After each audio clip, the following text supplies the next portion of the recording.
Benvidos e benvidas a este novo webinario da Oficina Económica de Galicia, no que hoxe falaremos sobre o control de tesourería, como manter a nosa liquidez. Hoxe descubriremos como un bo control desa tesourería pode axudarche a asegurar a estabilidade do noso negocio. En primeiro lugar, voulle dar paso a Ángeles de Castro Pena, técnica de proxectos da Oficina Económica de Galicia, que vai presentar brevemente os servizos gratuitos que tedes as empresas a vosa disposición, como é o caso do ámbito financiero. E logo xa continuará Rafael Carrasco, coordinador do ámbito financeiro da Oficina Económica, que será o encargado de, bueno, pues explicarnos eses pormenores da liquidez das nosas empresas e como ter esa estabilidade. Comezamos, como vos dicía, con Ángeles. Moitas grazas, Ángeles, benvida. Bienvenidos a todos, muchas gracias por acompañarnos en este tan interesante y tan multitudinario webinar. Bueno, como ya dijo Marina, yo soy Ángeles de Castro, formo parte del equipo de la Oficina Económica como técnica de proyectos. Estoy en la oficina de La Coruña y antes de entrar en la materia, un poco remarcar y reiterar, por si todavía hay público de nuevas empresas que no nos conocen, las funciones de la Oficina Económica de Galicia, los objetivos y los servicios que prestamos, vamos. Básicamente, la Oficina Económica es un punto de acogida centralizado para todas las iniciativas empresariales en Galicia, bien sean emprendedores, empresas gallegas que quieran crecer, invertir, innovarse, acudir a nuevos mercados, también para todas aquellas empresas de fuera de Galicia que quieran establecerse en nuestro territorio y, por tanto, quieran invertir en nuestra comunidad. Para llevar a cabo todas estas acciones, desde la Oficina Económica prestamos servicios de información, de atención personalizada, de acompañamiento personal, asesoramiento y además estos servicios que prestamos ofrecemos múltiples vías para facilitar la mejor atención a cada uno de los casos de forma individualizada. Por eso, empresas, autónomos o emprendedores pueden recibir atención tanto de forma presencial en el complejo administrativo de San Lázaro, que es la sede principal de IGAPE de la Oficina Económica de Galicia, o bien en las oficinas territoriales, como es la nuestra en Coruña, o bien a través de vía telefónica en el número 900-815-151, o también a través online a través de la oficina virtual, que es a través de Oficina Económica de Galicia.xunta.gal. Con estas medidas lo que intentamos es que continuar simplificando los trámites burocráticos a todas las empresas y ofrecer una respuesta ágil, rápida y sobre todo útil, vamos. Somos un gran equipo de personas que informamos sobre todas las programas de ayudas, de las líneas de financiación a las que pueden optar las empresas, no solo las del IGAPE, claro, sino en coordinación con el resto de las consellerías de la Xunta de Galicia y demás administraciones y organismos autónomos y estatales. Los servicios dentales, como ya dije antes, están en Santiago de Compostela, pero también contamos oficinas en Coruña, Vigo y en Orense. Además, disponemos, como es el caso de Rafael, de más de 100 profesionales expertos para prestar servicios de asesoramiento de forma gratuita durante 25 horas en diferentes ámbitos. Un ámbito general, orientado a proyectos que necesitan un plan individualizado de apoyo, o ámbitos más específicos como pueden ser energía, innovación, competitividad, emprendimiento. Para solicitarlo solo tenéis que entrar en nuestra página web HTTP, bueno, ya os lo puso antes Marina, www.oficinaeconomicadegalicia.xunta.gal y ahí podréis solicitar el asesoramiento. Bueno, en conclusión, la finalidad de la Oficina Económica de Galicia es posicionar a Galicia como un destino atractivo y diferenciado para la inversión, atraer y facilitar la implantación de nuevas inversiones, seleccionar y captar nuevas inversiones que complementen nuestras cadenas de valor y favorecer el mantenimiento y la ampliación de las inversiones ya existentes. Bueno, nada más, os animo a que visitéis nuestra página web y reitero el teléfono 900-81-5151 y muchísimas gracias por escucharme y sin más ya doy paso a Rafael, experto colaborador de la Oficina Económica, para que nos explique este tan interesante webinar. Venga, gracias. Muchas gracias, muchas gracias. Buenos días a todos y a todas. Muchas gracias de nuevo por asistir a esta webinar en el que vamos a trabajar, vamos a hablar sobre algo tan interesante como es la gestión de nuestra tesorería. En realidad, nosotros tenemos un problema en nuestra gestión. No sé si veis bien en la pantalla. ¿Se ve bien? Por ahora todavía no, Rafa. A ver si Está arranca. empezando ahora. Ahora sí, perfecto. Muchas gracias. Venga, perfecto, estupendo, gracias. Bien, como os decía, el principal reto que tenemos en nuestras empresas es mantener la liquidez que nos permite dar esa libertad para gestionar nuestro negocio, y muchas veces tomamos decisiones sin tener en cuenta esa liquidez, ¿no? Esa necesidad de liquidez. Nos encontramos con inversiones que han penalizado nuestra capacidad de pago, operaciones que parecían rentables y que financieramente han hecho sufrir muchísimo, porque no podemos olvidar que cuando hablamos de la viabilidad de la empresa, hablamos de dos viabilidades en realidad. Una viabilidad económica, es decir, yo gano dinero, ingreso menos gastos, beneficio. Dos, soy capaz de llegar a ganar dinero, es decir, tengo la liquidez suficiente para poder llegar a que mis proyectos, mis inversiones generen los beneficios correspondientes, ¿no?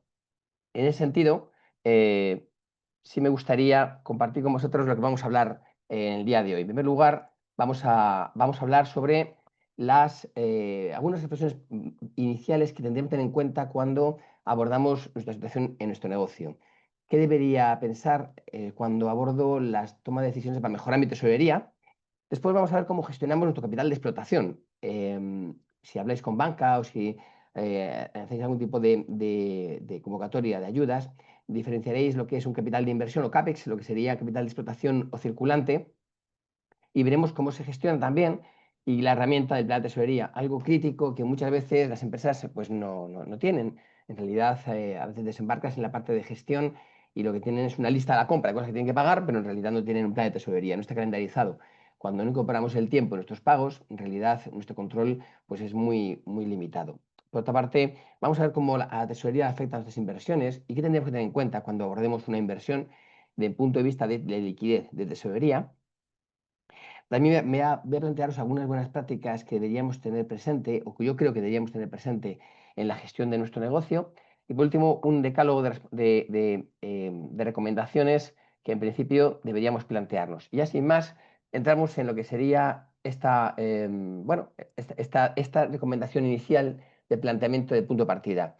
¿Qué es la tesorería? Tesorería es el pulmón del negocio. Es aquello que nos permite funcionar, te da libertad, te permite equivocarte, te permite aprovechar oportunidades de proyectos, de inversiones, de compras, de operaciones, y te da esa capacidad de respuesta que muchas veces diríamos: "Joder, si tuviera dinero, si tuviera liquidez, haría yo todo esto", ¿no? Bueno, pues es importante cuidar esa liquidez. Y por último, sí me gustaría que pensáramos que si tengo un riesgo por encima de todo lo demás, es mi liquidez.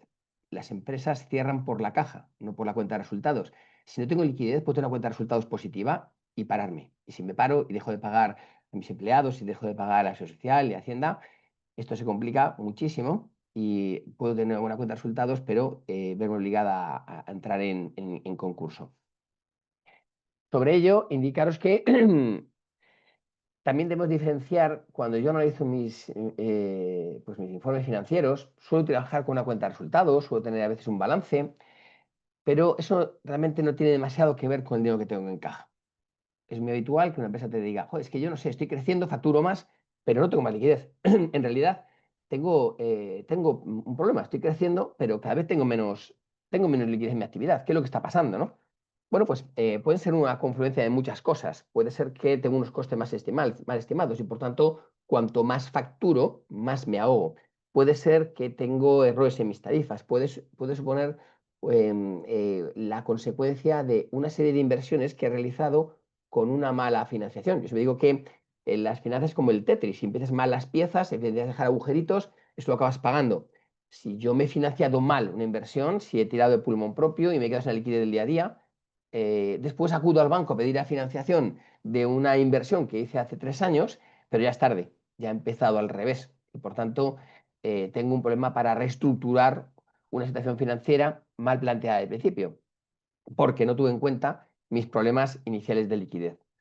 Otra parte, afronto inversiones porque son necesarias o creo que son necesarias, pero no estimo todo el esfuerzo financiero que supondría, no estimo los beneficios o los estimo de manera muy optimista. Ya sabéis perfectamente que la Excel lo aguanta todo, y te cuento a ti, banco, o a ti, financiador, lo que quieres escuchar, pero en realidad yo tendría que analizar primero si realmente los beneficios y la liquidez asociada a esa inversión me llega a tiempo para afrontar la deuda.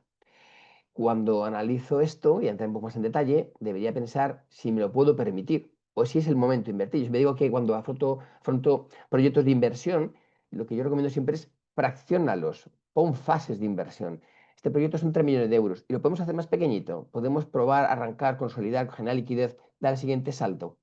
Porque a veces creemos que necesitamos hacerlo todo ya y a lo mejor nos da que una dimensión más pequeña que me permita consolidar, recuperar la inversión, un payback más corto y generar liquidez me permite ir apalancando una parte y financiando otra con fondos propios e ir creciendo, porque crecer financieramente duele y mucho.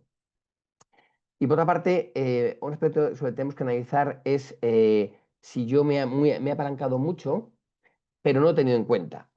Cuando yo me financio con un proveedor, sé que le debo ese dinero. Cuando yo me financio con Hacienda y sé que hasta los 50.000 euros me van a pedir un aval y empiezo a aplazar y un día de repente se me ocurre hacer un listado de cuánto debo a Hacienda y me di cuenta que debo la liquidez, beneficios de los próximos 4 años, pues tengo un problema de consolidación de deuda. Es con Hacienda, no es con proveedor. Con lo cual, como salte a un pago y entre en apremio, empieza a complicarme la vida. Y lo que es peor de todo es que cuando acudo al banco, si yo no estoy al día con Hacienda, tampoco me va a financiar. Por tanto, tengo que tener mucho cuidado cuando yo me financio y por tanto entro a pagamento y por tanto pongo en riesgo la tesorería futura de mis impuestos. Primera recomendación, controlar los impuestos que utilizáis para financiaros. Es una buena decisión aplazarse con impuestos siempre y cuando lo tengamos muy controlado y lo tengamos proyectado en nuestra tesorería. ¿Qué impuestos me hacen mucho daño? Pues el IVA, que en general cuento con ese dinero para trabajar y me doy cuenta que a los 3 meses o al mes me va a llegar. Me hace mucho daño cuando mi juego de tipos hacen que tenga siempre a compensar y tenga dificultades para pedir esa devolución, o porque yo no he hecho muy bien los deberes, o porque tengo cosas que arreglar para poder solicitarlo, ¿no? Y también me hace de mucho daño el impuesto sobre sociedades. Cuando yo gano dinero este año, razonablemente voy a tener que, con matices de tributación y deducciones por más de otras cosas que no vienen al caso, pero yo tengo que tributar el año que viene. Es verdad que van a bajar los tipos, como ya sabéis, y hacia Micropyme tendremos unos tipos efectivos mucho más suaves, pero hay que pagarlo. Por tanto, debería reservar una bolsa de tesorería porque allá por julio tendré que pagarlo. Y los pagos a cuenta también, ¿de acuerdo? Os cuento ahora una cosa que si no igual me olvido. Cuando tengáis que afrontar,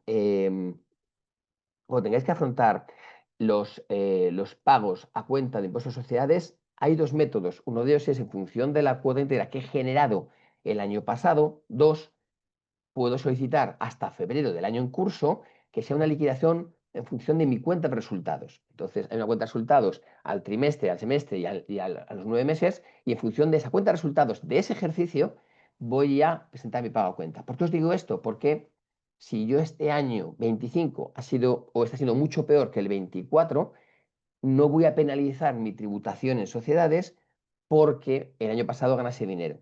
Voy a adaptarla a mi capacidad de generación de ingresos. Por tanto, este dato es importante a la hora de estimar mi proyección de sociedades. Pero en todo caso, los pagos a cuenta están ahí y tengo que tener en cuenta. Y respecto a una pregunta que ha llegado, es que ese periodo medio de cobro, periodo medio de pago, ese PMC, PMP, viene a decir que cómo pago a mis clientes, cómo cobro a mis clientes y cómo pago a mis proveedores. Periodo medio de cobro por término medio, en qué plazo cobro a mis clientes, y periodo medio de pago por término medio, en qué plazo pago a mis proveedores. Si yo tengo un periodo medio de cobro mucho mayor que el periodo medio de pago a proveedores, si yo crezco, me voy a ahogar, porque tendré que comprar más, pero voy a tardar más en cobrar. Por tanto, la diferencia de cobros y pagos me va a hacer sufrir muchísimo más en mi tesorería. Puedo ganar mucho más dinero, porque si yo en agregado tengo una cuenta de resultados que me hace ganar dinero, pero no llego a ganar dinero porque me estoy ahogando por el camino, voy a tener que pedir una financiación para hacer frente a mis pagos y empiezan los problemas, ¿no? Por tanto, uno de los puntos que tendríamos que ya de tipo es revisar cómo cobro a mis clientes y cómo pago a mis proveedores si quiero crecer. Y esa diferencia puede hacer que esos beneficios me vayan en una financiación transitoria, ¿no? Anticipo otra reflexión. Vender no significa liquidez. Vender no significa liquidez. Yo puedo tener una facturación espectacular y estar ahogado. Pues porque me pagan tarde. Porque hago proyectos pues, para instituciones, para administraciones, para clientes que tienen su dinámica de pago y cuando me di cuenta, yo tengo una facturación muy atractiva, pero me estoy ahogando. Pero yo a lo mejor trabajo en servicios y yo pago de contado, porque a mis empleados con el contado. Por ejemplo, una ingeniería. Yo presto servicios y tengo unas nóminas de 20 tíos y pago todos los meses. Pero a mí me paga una gran empresa o me paga un proyecto intermedio para una administración y tiene sus tiempos de pago, de validación, etcétera, etcétera. Pues a lo mejor me ahogo. Tengo que pensar que el beneficio que yo genere en el proyecto con esa gran empresa tiene que incluir una financiación puente para llegar a cobrar ese dinero, ¿vale? Segundo, beneficios no implica capacidad real de pago. ¿Por qué? Porque no sé de dónde vienen esos beneficios. Porque no sé dónde vienen beneficios. ¿Puede suponer que yo gane dinero? Sí. ¿Puede suponer que ese dinero lo voy a hacer efectivo en X plazo, como hablamos antes, periodo medio de cobro mucho mayor que periodo de pago? Pues implica que mi capacidad real de pago se está deteriorando. Dejando a un lado el efecto de reparto de dividendos, esa serie de cosas que luego también comentaré, aunque sea brevemente. Y por último, mayores ventas no implican mayores beneficios. Hay que tener cuidado en encontrar qué dimensión me puedo permitir, con mi tesorería. Porque a lo mejor de un salto muy importante y me hago por el camino. Porque es lo que se llama morirse de éxito, porque he crecido, no tengo capacidad de pago, no me van a financiar, aún no tengo experiencia suficiente en el mercado, no tengo una historia suficiente, no me garantizan las operaciones de los bancos, pierdo operaciones, tengo una estructura que no puedo afrontar o me queda a medio camino de la estructura y me puedo ahogar, ¿vale? Por tanto, también es importante tener en cuenta que no siempre implica mayor liquidez. Y luego, algunos puntos que como yo entiendo como retos que tenemos como empresa tipo en Galicia, ¿no? El empresariado general que tenemos aquí, en general son pequeñas empresas o micropymes, y ello conlleva a tener una serie de dificultades, ¿no? A la hora de competir y aplicado a la tesorería también tiene retos o unos hándicaps para afrontar la situación. En primer lugar, una empresa muy pequeña tiene que tener cuidado con el concepto de grandes cuentas. Si yo facturo más de un 30% a una sola empresa, es un riesgo importante en términos de tesorería. Si me pasa algo con esta empresa, si se enfadan conmigo, si no están contentos por algo que ha pasado y me cortan el grifo, y sí, puedo denunciarles, puedo ir a juicio, pero bueno, cuando mis hijos hagan, pues yo qué sé, pues se casen, entonces resulta que me van a responder el juzgado, pero por el camino me he muerto. Entonces, las grandes cuentas hay que gestionarlas con mucha cautela, tener la salvaguarda de poder cobrar. No vaya a ser que un agujero en mi facturación me hunda con una empresa muy atractiva que en un determinado puede rescindir mis servicios incluso sin haber ningún problema, simplemente porque no compito como otros en los precios o en las condiciones que ellos necesitan. Dos, una empresa muy pequeña tiene accesos limitados a la financiación. Por tanto, tenemos que asegurar muy bien los cartuchos en mi negociación bancaria. Un aspecto importante que te pueden comentar las entidades y sobre todo el departamento de riesgos en entidades bancarias, se financian balances, no proyectos. Por tanto, tengo un proyecto súper chulo, sí, está muy bien, pero ¿qué tienes aparte de esto? Pues muchas veces un proyecto no te vale, tienes que tener garantías, tienes que mostrar capacidad de pago, has trabajado otros proyectos, ¿qué puedes aportar, no? Y yo me voy al ejemplo de una micropyme donde tiene la emisión pequeña y que pues a lo mejor el balance y la PIG no refleja la realidad, porque la contabilidad no es correcta, porque se confunden patrimonio personal y empresarial, porque no quiero pagar impuestos y entonces hago una cuenta de resultado de aquella manera. Vale, está muy bien, pero es mi tarjeta de visita. Si yo tengo una cuenta de resultado deteriorada, porque no quiero pagar impuestos, por ejemplo, y es algo que te encuentras a veces, el banco tampoco va a confiar en mí, una SGR tampoco confía en mí, no tengo la liquidez y yo mismo me pego un tiro en el pie. Entonces es importante tener cuidado con la información que presentamos y elaboramos todos los años, porque tiene más importancia, insisto, desde el punto de vista de tesorería, de lo que nosotros creemos. Los plazos largos de cobro tienen muchísimo riesgo. Si yo tengo cualquier problema de ejecución por el camino, me puedo parar por el camino. Otro punto muy importante que encontramos en una micropyme, el control de tesorería suele ser deficitario. ¿Por qué? Porque no tengo gente para hacerlo, porque no tengo perfiles que lo hacen, porque a lo mejor tengo un perfil que me factura o que me lleva a contabilidad, pero un contable no es un financiera. Entonces, llevar la financiación, llevar la tesorería, llevar la liquidez, supone una formación específica, un hábito determinado y dedicarse a esto, porque necesito a alguien que mire 4 o 5 baldosas por delante. o hacerlo yo, pero tengo que controlar lo que me viene en los próximos meses, ¿no?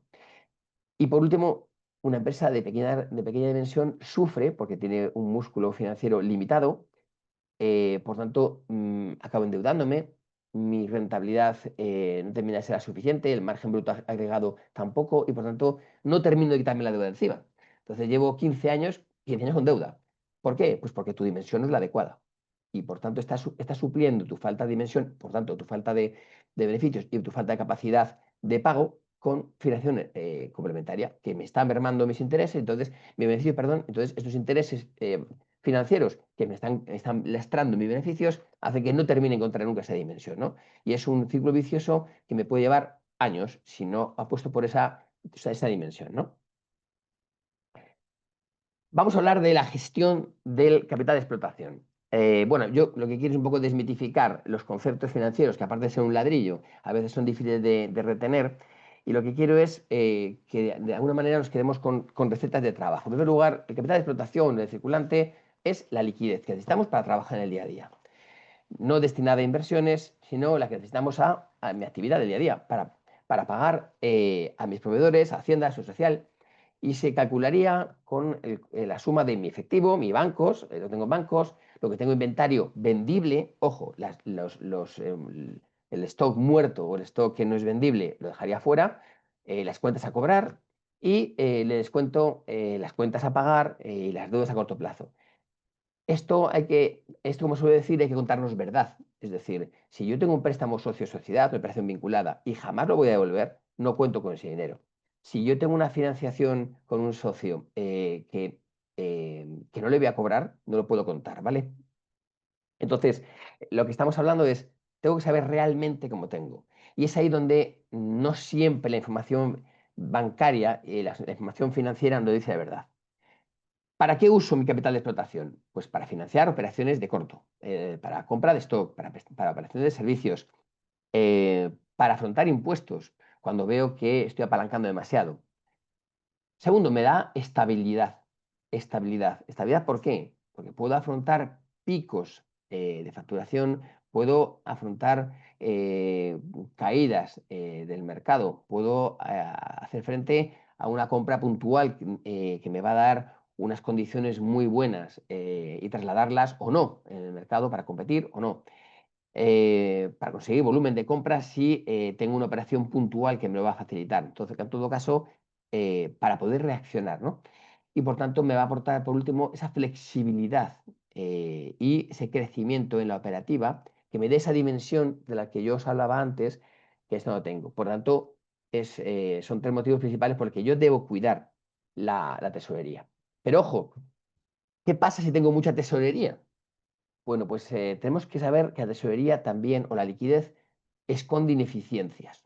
Cuando yo tengo pasta en el banco, pues pago las nóminas, pago proveedores, pago prácticamente todo, a lo mejor saco el dinero de un caprichito.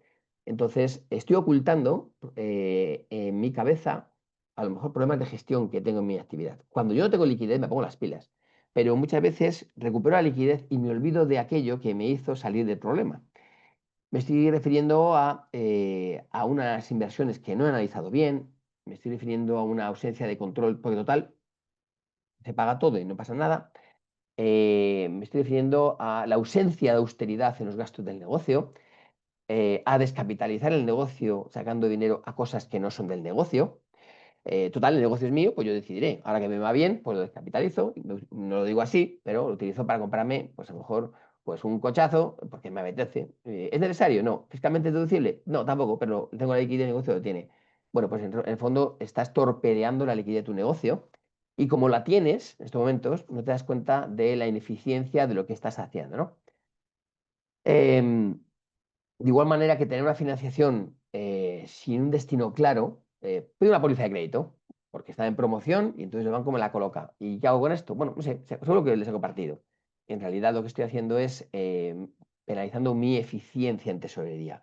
Por tanto, el hecho de que, me voy al extremo, tengamos bastante tesorería, no justifica que nos olvidemos de hacer los deberes. Hay que hacer una planificación y control de tesorería, hay que evitar las descapitalizaciones, hay que evitar las inversiones que no tienen sentido o no tienen recuperación de la inversión una vez que la analicemos. y tener mucho cuidado con toda la parte de descapitalizar o la ausencia de control del gasto o austeridad del gasto. Porque esa tesorería que ahora infraestimo porque la tengo, en un determinado me puede servir para salir adelante a lo mejor 2 años después, ¿no? Por otra parte, yo quería compartir con vosotros un concepto de fondo de maniobra, ¿de acuerdo? Hay un concepto de fondo de maniobra que se apellida de dos maneras: fondo de maniobra aparente y fondo de maniobra necesario. Hasta ahora, lo que yo manejo con un balance es mi fondo de maniobra aparente. ¿El necesario cuál es? Lo que realmente necesito en mi actividad. Si yo tomo un balance, os recuerdo, balance es un documento financiero que recoge los bienes, los derechos y las obligaciones y que están clasificados en activo y pasivo. Activo, el destino de los fondos; pasivo, las fuentes de financiación, propias o externas. Cuando yo hablo de la diferencia entre el activo corriente o, digamos, la tesorería neta en descontada del pasivo corriente, tengo ese fondo de maniobra, ¿de acuerdo? Es decir, existencias más clientes más tesorería menos la deuda de corto plazo me da ese fondo de maniobra, que es mi liquidez de corto. Eso es fondo de maniobra aparente. ¿Y por qué aparente? Porque es lo que parece. Es lo que parece en mi balance. ¿Eso es correcto? No. Eso es un ratio financiero, punto. Pero yo con eso no hago nada. No hago nada porque yo tengo que calcular cuál es mi necesidad real. ¿Qué es necesidad real? Todo aquello que tengo que pagar hasta que cobro. Eso no me lo dice el balance. ¿Y por qué no me lo dice el balance? Pues porque el balance me habla de corto plazo. Pero corto plazo son 3 meses, corto plazo es un mes, corto plazo son 11 meses. En 11 meses puede pasar cualquier cosa. Si yo debo a mis proveedores y tengo que pagarle a 6 meses, a 60 días y yo cobro a 180, me muero por el camino. ¿Es todo corto plazo? Sí, pero la diferencia entre el cobro y el pago de corto plazo no refleja mi realidad. Y el balance no refleja mi realidad porque me habla de corto plazo. Por tanto, yo, a lo mejor me deben los clientes 100.000, mis proveedores debo 80 y por tanto me quedaría un fondo de maniobra aparente de más 20. Pero en realidad, si yo aplico el periodo medio de cobro y de pago, me di cuenta que tengo que anticipar 80.000 antes de cobrar los 100.000. ¿Qué hago entonces? Pues no me vale ese análisis de fondo de maniobra aparente. Por tanto, para analizar la vuestra tesorería es un dato más, pero no os quedéis solo con el balance, porque os vais a equivocar, porque hay un sesgo, que es cuándo convierto las existencias en liquidez, cuándo cobro a mis clientes y cuándo pago a mis proveedores. Y este tiempo hace que la foto real sea distinta. Por tanto, para tesorería necesitamos entrar a otro tipo de análisis. ¿Y qué análisis tenemos que entrar? Pues yo necesito ver cómo estoy pagando y a quién tengo que cobrar y cuándo. ¿Cómo lo voy a ver esto? Pues lo voy a ver a través de necesidades operativas de fondos. ¿Y esto qué es? Pues esto es mi plan de tesorería, que ahora os explicaré. Tengo que ver si tengo una inversión, cómo la voy a pagar y cuándo voy a pagarla. Tengo que ver a quién pago cada mes y a quién puedo cobrar cada mes. Y la diferencia entre lo uno y lo otro mensualmente me va a decir mis necesidades operativas de fondos, que es lo que os sonará como NOVs. Si yo analizo una empresa comercial, podéis ver, hay un periodo en el que yo compro mercancías, el proveedor me puede conceder un crédito, después yo vendo y después yo cobro. Entonces, del periodo total de maduración, hay una parte cubierta con la financiación del proveedor y hay otra parte que yo tengo que asumir. Desde el momento en que yo pago al proveedor hasta que yo cobro al cliente, esto hay que aguantarlo. Si yo consigo una negociación en la que el proveedor cobra después de cobrar yo al cliente, lo tengo.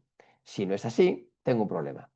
Pero aparte no solo el proveedor, porque yo con lo que cobre al cliente voy a tener que pagar mis nóminas, mi IFE social, los impuestos aplazados, la luz, el agua, y entonces tengo que ver si esto me casa.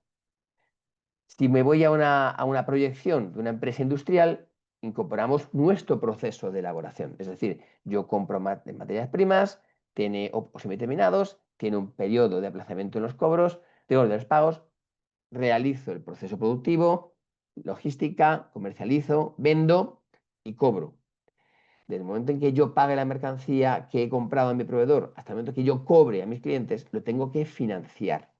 Y esto es lo que me puede hacer sufrir. Y tengo que tener en cuenta, porque, insisto, no solo pagas al proveedor Pagas luz, agua, teléfono, personal, nóminas, impuestos. Y todo esto es lo que yo tengo que afrontar hasta que yo cobre. Por tanto, mi fondo de maniobra aparente no me vale para todo esto. Me da una foto general, ¿vale?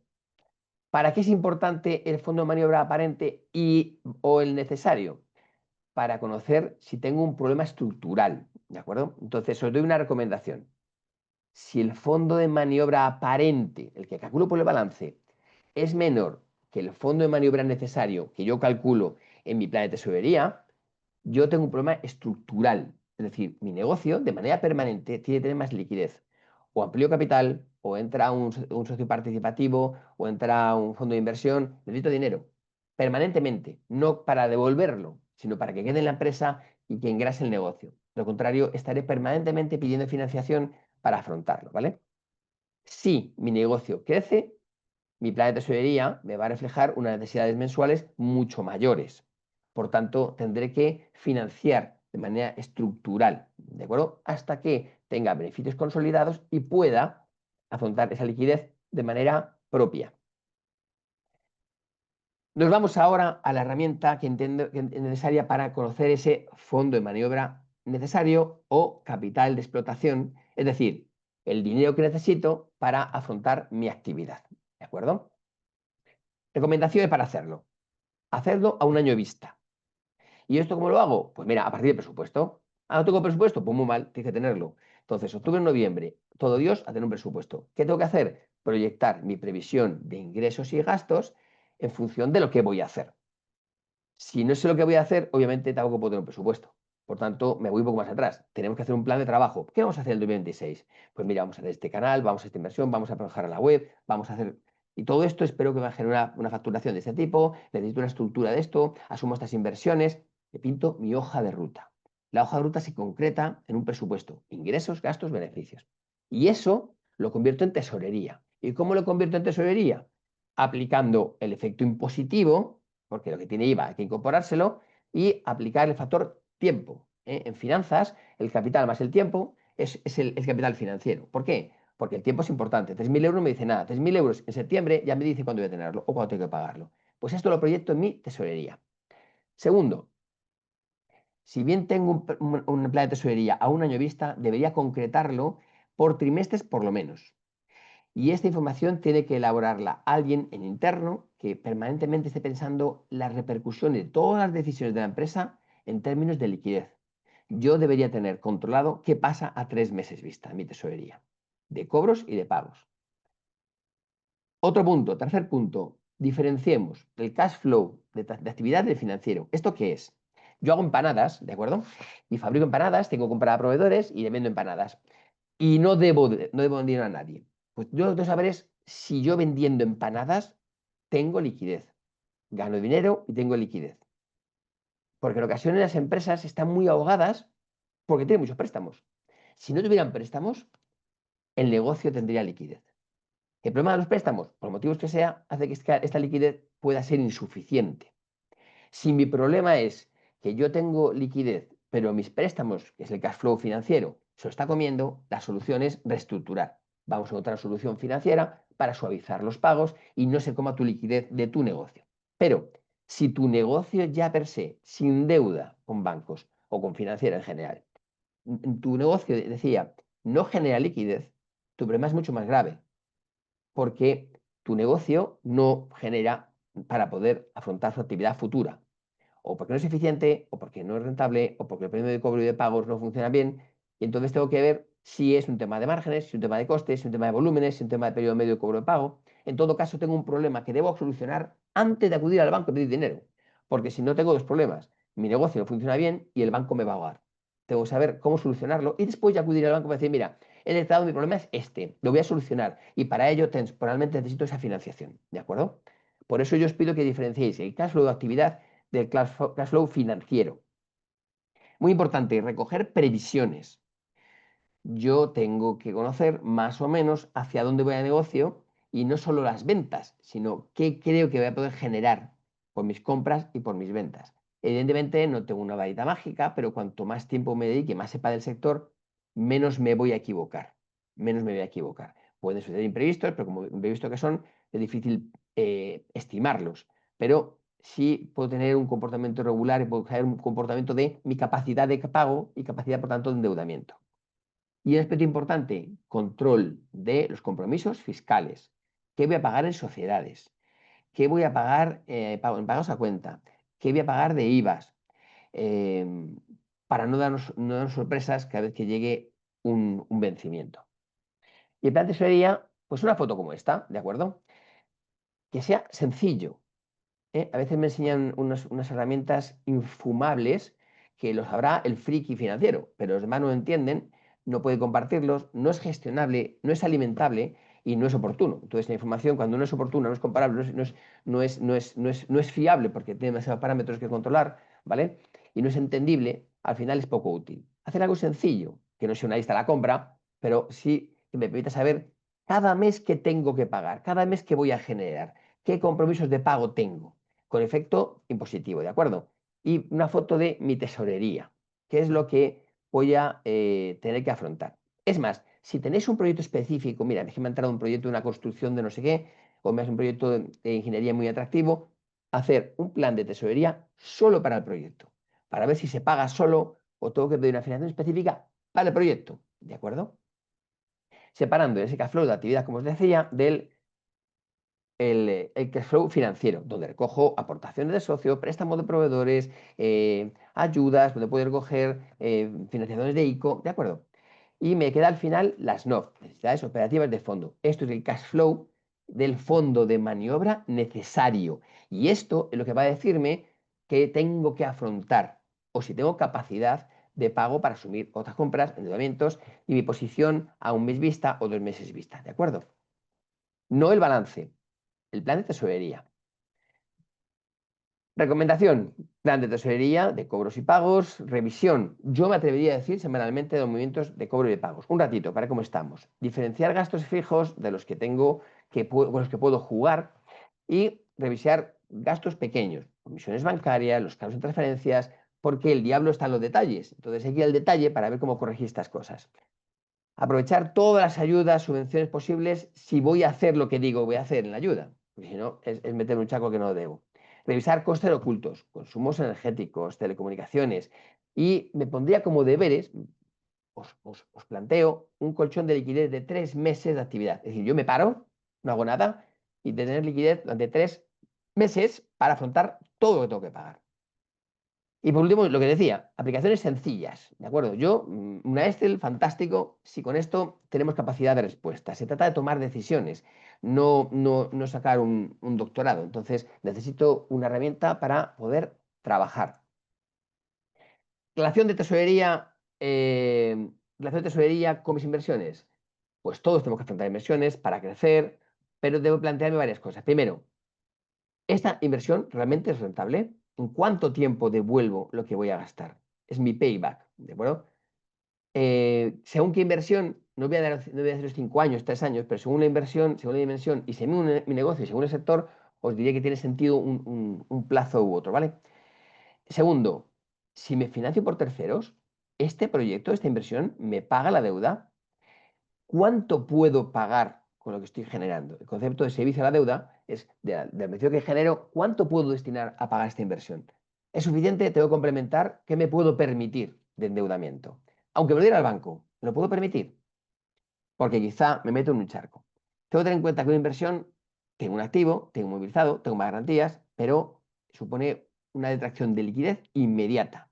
Por tanto, antes de meternos, ¿de acuerdo? Es importante saber el impacto en mi tesorería, porque hay muchas cosas que no están contempladas, los gastos, los impuestos, ¿de acuerdo? Las comisiones, todo esto tiene una penalización en mi liquidez y tengo que considerarlo, ¿de acuerdo? Y saber esos costes de financiación, que es muy importante, el coste que tienen leasing, que tienen créditos, ¿de acuerdo? Separando siempre en el control, como os enseñé antes, lo que sería la financiación estructural, ¿de acuerdo? Que es inversión de activos de la actividad del día a día, de mi capital de explotación.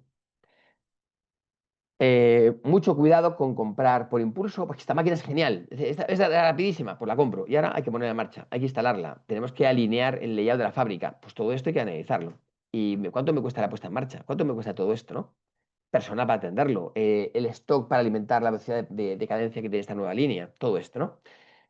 Mucho cuidado, muy habitual, lo pongo en admiración porque es muy habitual afrontar inversiones con mi propio dinero íntegramente. Bueno, total, ahora me lo puedo permitir. Ya, pero dentro de un año me veo pidiendo al banco la financiación que no he pedido en su momento porque me estoy ahogando, ¿no? Mucho cuidado con financiar activos que por ortodoxia financiera tienen que financiación a largo plazo, porque va a generar beneficios a largo plazo, y no con circulante de corto. Insistir en cuánto realmente me cuesta la puesta en marcha y cuánto tiempo voy a tardar en poner en marcha y empezar a generar, ¿no? Y también yo recomiendo que diversifiquéis las fuentes de financiación. No trabajéis solo con una entidad bancaria, yo trabajaría con varios porque además hay que pedir esa financiación, condiciones y demás de manera comparada. Si no, al final voy a tener que correr con el que trabajo habitualmente. Un dato importante, deberes. Yo me pondría a calcular mi capacidad de pago. ¿Y cómo se calcula? Fondos generados, desembolso exigido. ¿Cuál es el BAI, beneficio antes de impuestos, de mi empresa en este periodo? Más las amortizaciones, que es el único gasto que me puedo deducir, pero que no pago a nadie. BAI más amortizaciones, dividido en lo que tengo que pagar, ¿de acuerdo? Intereses, impuestos, devolución de deuda, la reposición de inversión y dividendos. Esto viene a ser una capacidad de pago para la inversión. ¿Cuándo haré esto? Cuando tenga en cuenta que voy a hacer una inversión y no sé si me lo puedo permitir. Pues esta fórmula, que es bastante sencillita, me la pongo. Oye, que nosotros no repartimos dividendos, o pones un cero. Oye, mira, que no tengo deuda, pues pones un cero, ¿de acuerdo? Impuestos, seguro que tienes. Entonces, es completar los datos en cada cuadrante y poner en marcha. Y luego quiero brevemente comentar algunas buenas prácticas que creo que es importante a modo recordatorio. En los cobros, negociar con clientes hitos de facturación a la firma del pedido, al stock, a la copia de materiales, a la validación de una certificación, es decir, fragmentar los hitos de cobro para minimizar el impacto de los periodos medios de cobro alargados. También jugar con productos comerciales financieros que gustan mucho a las entidades bancarias, como puede ser el factoring o anticipos de contratos, parciales o totales, ¿no? Normalmente suele ser un 50-60%, que el contrato pase por aquí, bueno, pues muy bien, pues, pero es planteable, ¿no? En los pagos, negociar con proveedores amplios hitos de pago para suavizar el efecto de desfase. Tener claro cuáles son los pagos críticos controlados que no puedo negociar o que pueden tener problemas. Si yo incumplo con la seguridad social, empiezo a tener muchos problemas y salta, ¿no? Evitar inversiones innecesarias de corto. ¿Y esto qué es? Existencias. Existencias no necesarias, simplemente porque en el momento me parece interesante y aprovechar la logística, bueno, a lo mejor no me puedo permitir. Optimizar los stock. Y luego herramientas de pagos. Yo recomiendo la línea de póliza de crédito habitual y el confirming de pago aplazado, que también puede ser muy interesante. Otro aspecto importante, control de deuda. ¿Quién te debe? No me des una relación de deuda. Dame una deuda, pues como la planteo aquí, con su antigüedad. Los clientes, los que sean, me deben deudas a menos de 15 días, a más de 30 días, a más de 60, es decir, calificar el grado de antigüedad de la deuda para ver cuál es la antigüedad en que me muevo y dónde tengo que trabajar la reclamación de deuda. Si se me va mucho de plazo, acaba esto en juzgados y es como no cobrarlo, ¿vale? Y también es importante porque si una reclamación no supera, puedo acudir a Hacienda, pedir la evolución del IVA, en fin, aquí los tiempos son importantes, ¿de acuerdo? Entonces, tener un breve informe si tenéis muchos clientes donde me pueda clasificar por su antigüedad de deuda, ¿vale? Para que la calidad de la deuda es importante a la hora de analizar las acciones que puedo llevar a cabo. En cuanto a, decía, en líneas de confirming y pago aplazado, pues mira, yo recomiendo el confirming y pago aplazado porque aparte de la financiación que me da el proveedor, yo puedo conseguir una financiación específica con el banco. Paga al proveedor en el plazo acordado, pero a mí me da una financiación adicional, ¿no? Entonces, por ejemplo, 60 días, pues le pido otros 90 y al final tengo 150 días de plazo realmente mi periodo medio de pago lo he alargado, ¿de acuerdo? Por lo tanto, me doy el oxígeno que a lo mejor necesito para cobrar a mis clientes y ponerme al día. Es una financiación controlada y no es una deuda consolidada. En realidad es contra un proyecto concreto, una facturación concreta y un cobro concreto. Es una línea de trabajo muy interesante. Y luego las inversiones, pues lo que sabéis habitualmente, un préstamo hipotecario, una financiación con colaterales, un préstamo donde esté asociado a una rentabilidad, leasing, renting. Leasing lo recomiendo para financiación de maquinaria o incluso pues portátiles, flota de vehículos, pero no para leasing inmobiliario. ¿Por qué? Porque si yo compro una nave con un leasing, estoy atado. La nave no es mía, no puedo refinanciar, no puedo ampliar hipotecario, me cuesta mucho la cuota, pero sí, tiene beneficios fiscales, es cierto, pero en realidad es una deuda con la que no puedo jugar, ¿vale? Las líneas ICO, como comentas, sí es una buena línea, tanto para inversión como para circulante. Pero insisto, los leasing, yo evitaría meter una operación de activos como una nave o como un inmueble o una oficina a través de leasing, porque esa figura me ata, no es mía, no puedo refinanciar, no puedo presentar garantías, no puedo presentar como prenda, no puedo ser un colateral, me limita bastante, ¿de acuerdo? Y por supuesto, subvenciones que puedan encajar. Y por último, cierro con, a mí me gusta empezar con pequeñas recetas para no ser demasiado. Y os dejo esas 10 recomendaciones que me gustaría que tuvierais presente. Primero, beneficio no es liquidez. Tener un presupuesto, un presupuesto mensual de tesorería y contrastarlo semanalmente. 3, no ser banco de nadie. Cuidar el periodo medio de cobro versus periodo medio de pago. 4, cuidar anticipos de los impuestos y las cuotas, pero tener mucho cuidado de darte una cuenta separada, un control específico para que no sea una sorpresa cuando lleguen los aplazamientos que os han concedido. 5, no usar circulante para inversiones. La financiación de largo está destinada para las inversiones que tienen una conversión en la rentabilidad también de largo. No crucemos, porque por autoridad financiera me meto en un lío.